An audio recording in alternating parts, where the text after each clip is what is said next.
All right, so we're going to take a look at setting up a AgeDepthFit, that is creating a smooth curve for our age to depth data. So in this video we're going to do a simple example where you only have one set of ages versus one set of depths. And you'll see in our demo experiment we actually have two folders with age-related data, nanos and PMAG, and if we look at either one of them we'll see there's 1338A PMAG age and then 1338A PMAG CCSF. And the data are all the same for nanos and PMAG. One thing, notice we're using this three-part naming style, the CODD standard, with whole or site here and the technique here and then the information here. You'll see later that this middle one will show up on a table identifying what data you're using. So even if you're using just kind of age and depth waves that you've loaded yourself, use the three-part naming convention. Okay, so CODD data, depth to age.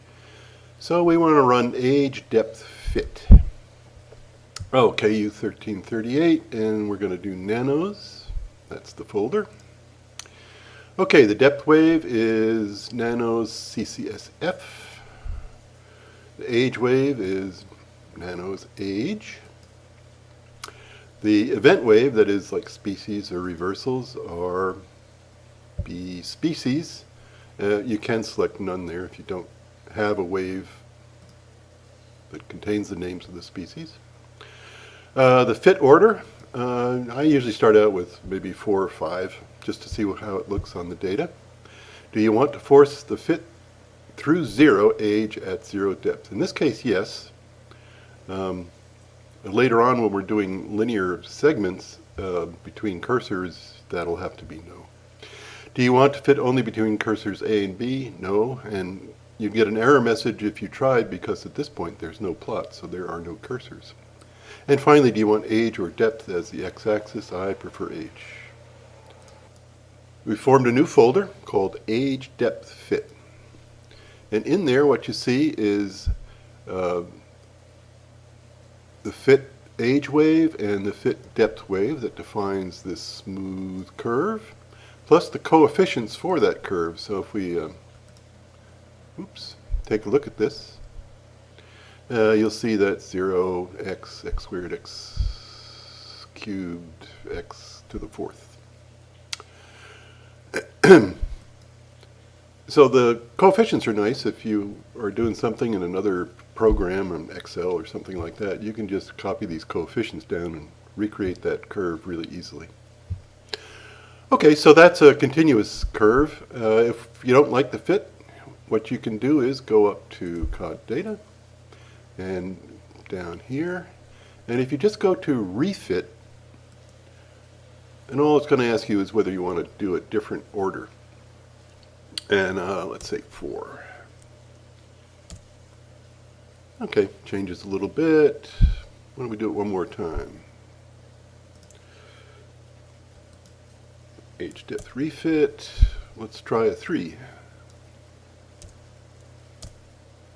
There we go. Okay, so the plot, by the way, here's depth, here's age, your data.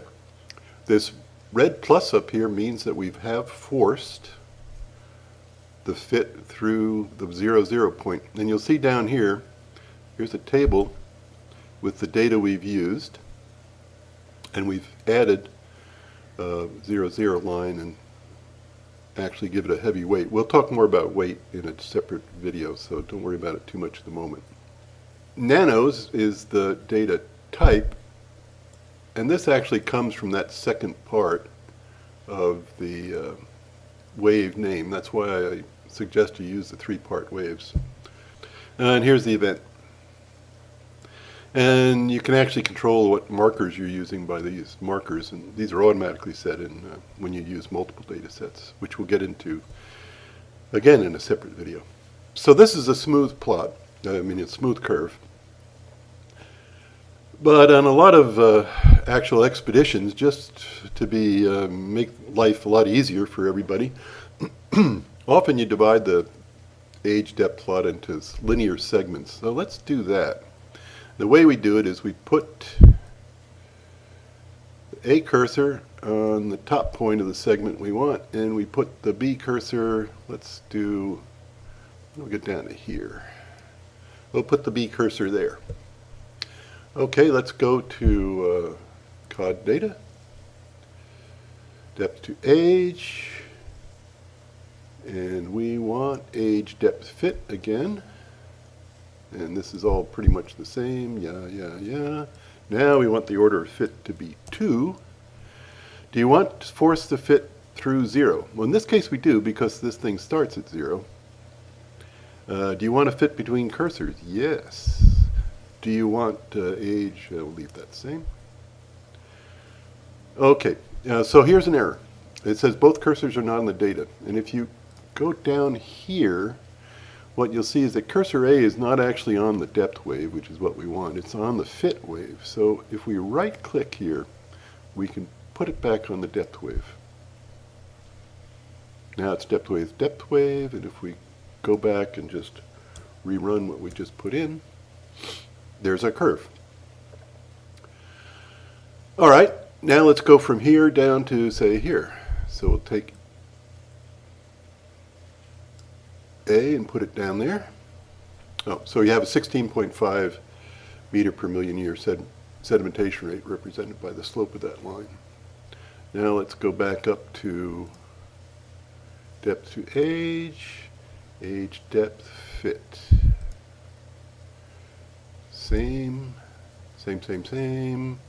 Okay, now we don't want to force the fit through 0. And if you did, you would get a really weird looking line. And we want to say no. All right, now let's see what that does. Okay, that looks a little better. Sedimentation rate of about 30. Okay, one other thing you can do.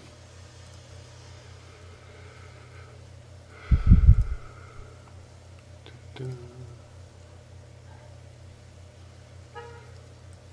go back to the 5 for the moment. And yes, and no. And here we go.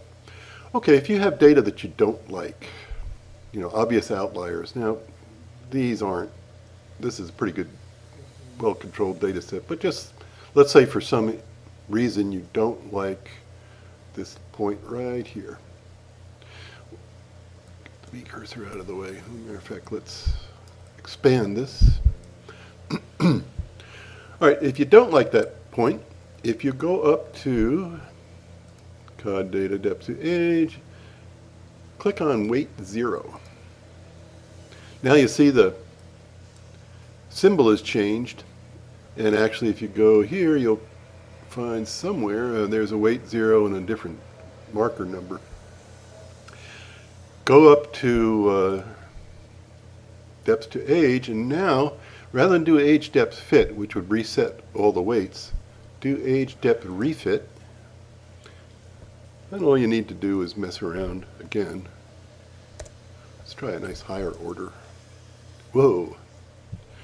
Okay, there's one more error you'll wind up seeing.